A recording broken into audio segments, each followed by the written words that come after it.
Velasco, and thank you for reading. Manny Pacquiao, I told, I don't think there'll be a problem for Manny. Has its share of great fights.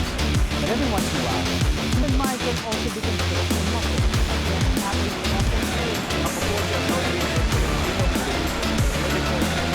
And only here on Para sa Bayan.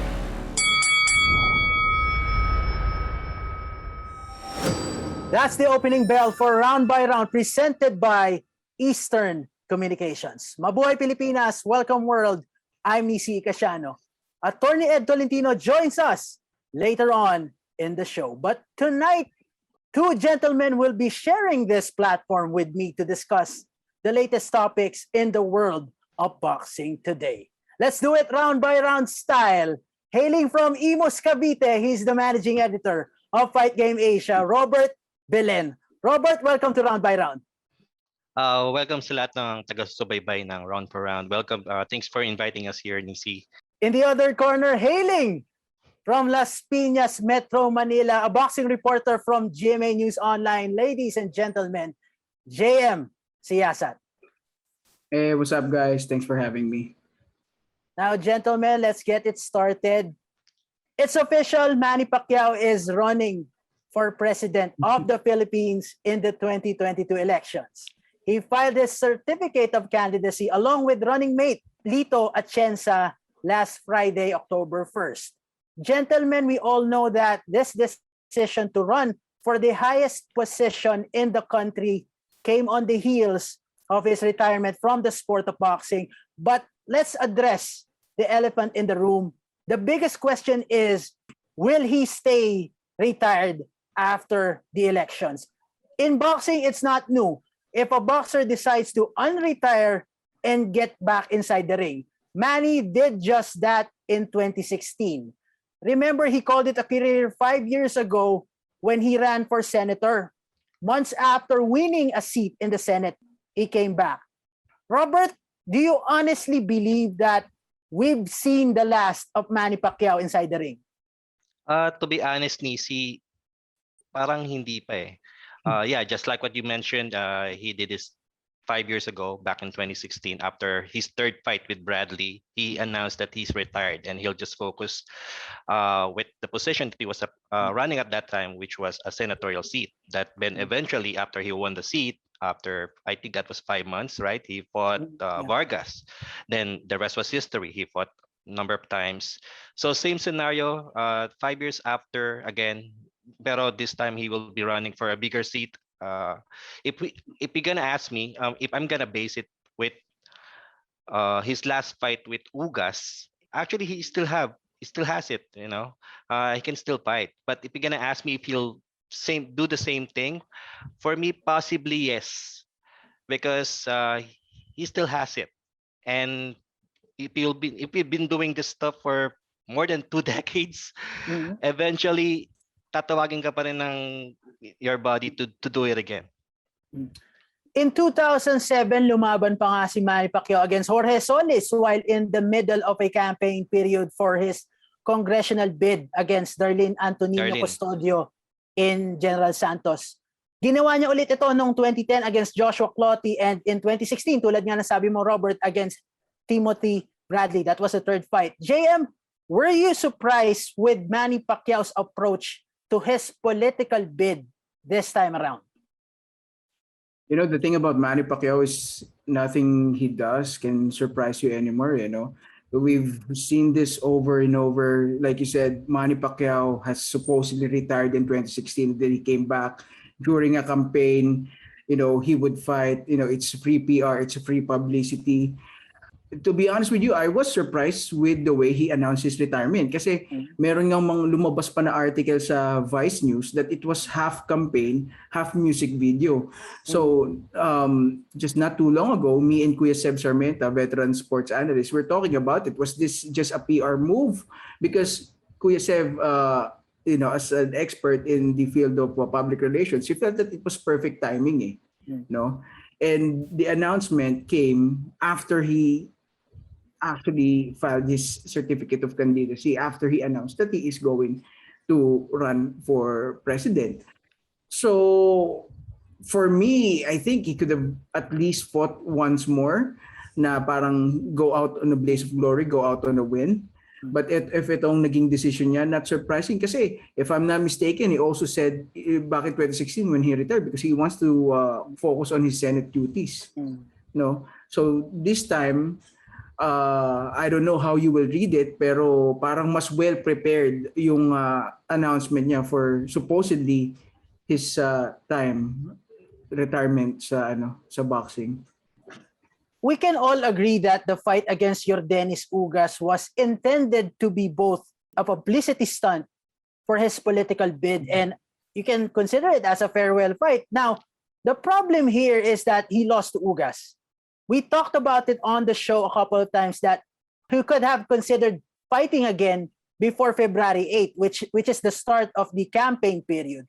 I do get the logic that this is different because he's gunning for a much higher post, which will require more visibility from him, unlike in 2016.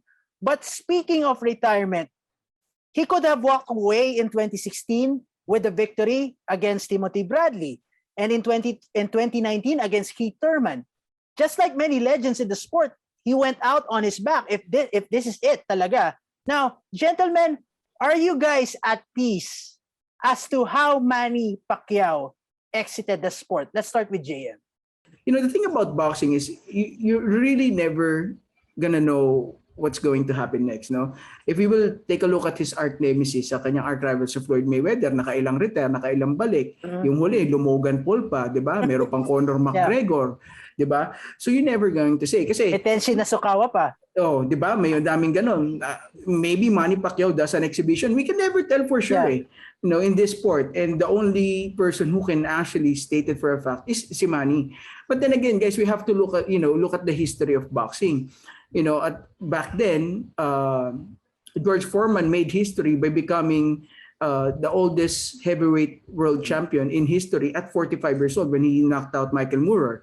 Many years later, na-break yun ni Bernard Hopkins. And then if I have to mention as well, the likes of Roberto Duran, he fought until he was 50 years old. Diba? So you have fighters, legends of the sport who kept fighting way past their prime. Now, masusurprise ka ba kung si Manny Pacquiao bumalik? I don't think so kasi 42 years old, by the time na matapos yung campaign niya, next year he's going to be 43. Now, let's just say, okay, I don't know what to say about this. If he loses, right, he's at 43 years old, then maybe he can come back. Kasi again nga, we talk about the likes of Bernard Hopkins, the likes of Foreman, still being competitive and winning championship at 45 and up. And then you have Roberto Duran fighting at 50 years old, okay? So he can take this rest and then maybe go back to 140 and, even grab a belt there. So that is not a long shot, I think. But right now, if you're going to ask me if I'm satisfied sa kanyang retirement, okay na ako doon, bro. Okay na ako doon. We don't need to see him get battered, get beat up, na parang the likes of Luisito Espinosa na halos magmakaawa na mga Filipino fans na tama na, Lindol, you're past it. We don't need to see him like Muhammad Ali na meron ng signs and symptoms of Parkinson's disease, lumalaban pa rin, nilabanan pa the likes of Larry Holmes, no? We don't want to see him like Sugar Ray Leonard na, his last retirement, you wouldn't never thought in his career na he would get beaten by the likes of, Hector Camacho, who, legend, but you would have never thought in his entire career na natatalunin siya ng Camacho via stoppage, right? So, yung Manny Pacquiao, mahal natin okay? He's brought a lot of pride and honor to the country, and we don't want to get, you don't want to see him hurt.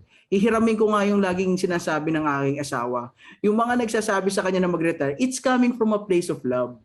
To end this discussion, just a short one, Robert, there's a possibility that he could make a comeback depending on the results of the election. Let's put it that way.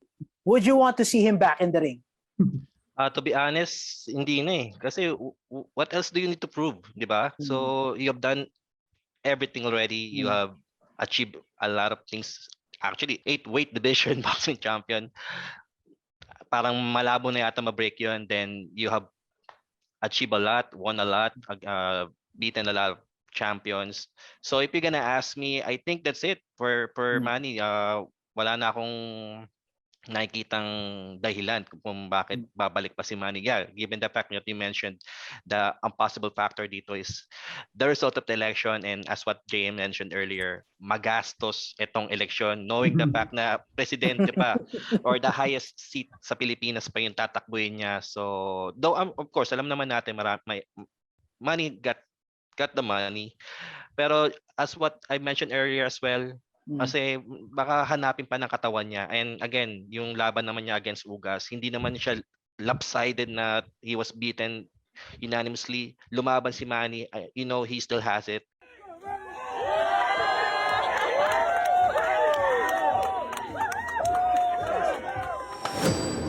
It's time for our Fearless Fighter of the Day, brought to you by Eastern Communications. Over the weekend, a Filipino boxer scored an emphatic victory in Thailand as Adrian Lerasan knocked out Thai boxer Suradech Ruhasiri. The official time was 1 minute 56 seconds of the 5th round. With the win, he captured the WBC Asian Continental Super Flyweight Championship. He also raised his record to 10-4 with 3 wins by way of knockout. And that's our Eastern Communications Fearless Fighter of the Day.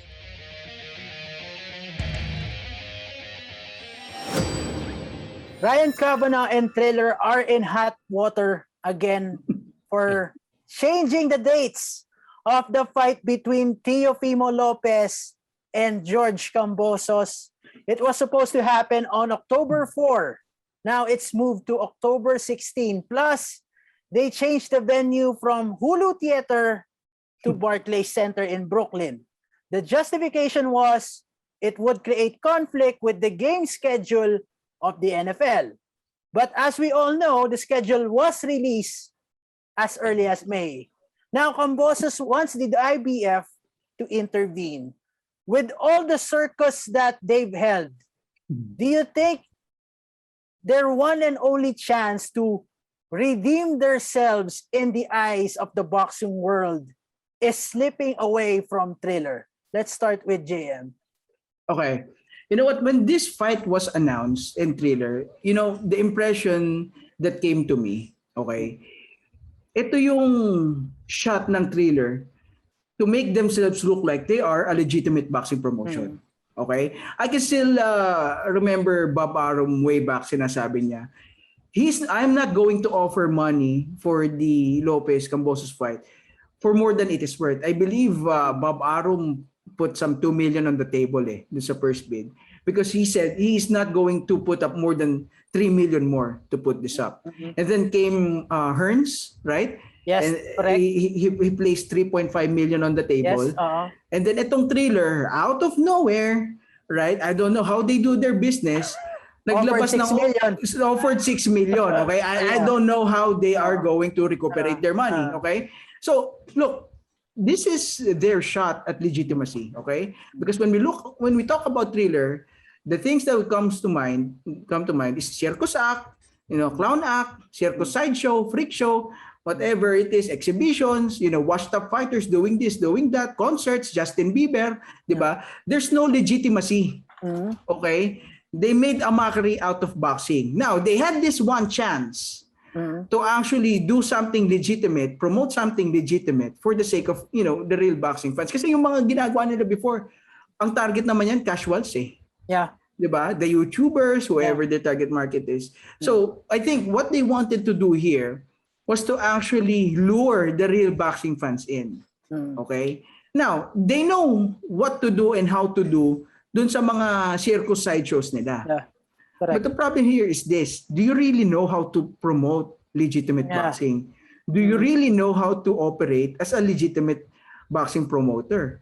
I think dun sa first bid pa lang, nakita natin, hindi alam ni Thriller ang ginagawa niya. Okay? Kasi hindi mo masasabi na si Thriller mas alam niya to kaysa kay Bob Arum. Hindi mo pwedeng sabihin na si Thriller mas alam niya to kay Hearns. 6 million. Diba? 6 million. I mean, look. Parang yung date na pinupush nila ngayon, parang pang 4th or 5th change na, no? If I'm not mistaken. Actually, pangatlo. Kasi it was moved the first time. To be fair, yung isa kasi na COVID si Teofimo. Okay, so let's give that an exception. Yeah. Ang sinasabi naman kasi nito ni Thriller ngayon, is yun nga, it sasabay nga dun sa NFL, ano.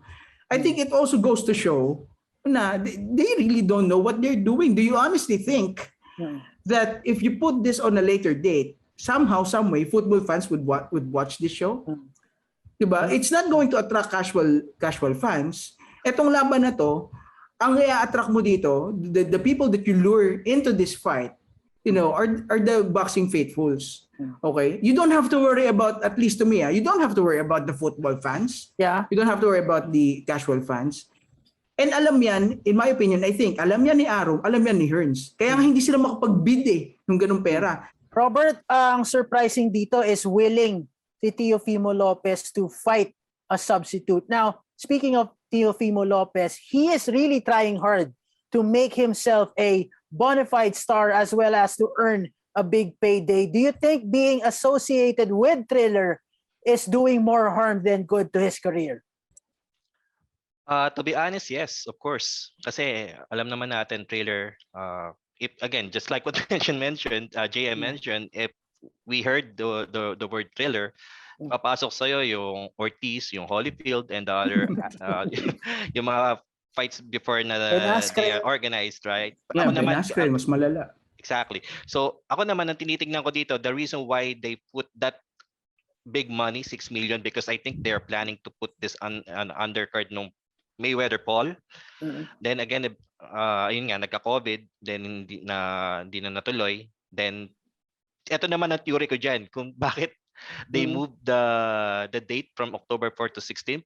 I'm not sure, maybe intentionally they just wanna back out and just let Hearns promotion March 4 to take over instead of them paying 6 million, because It makes sense. Because kasi nga ang laki na yung Ortiz fight against Holyfield, yun, hindi sila kumita. Then eventually this fight, though of course alam naman natin si Teofimo is starting to build his name, pero paano mo babawiin yung 6 million, di ba?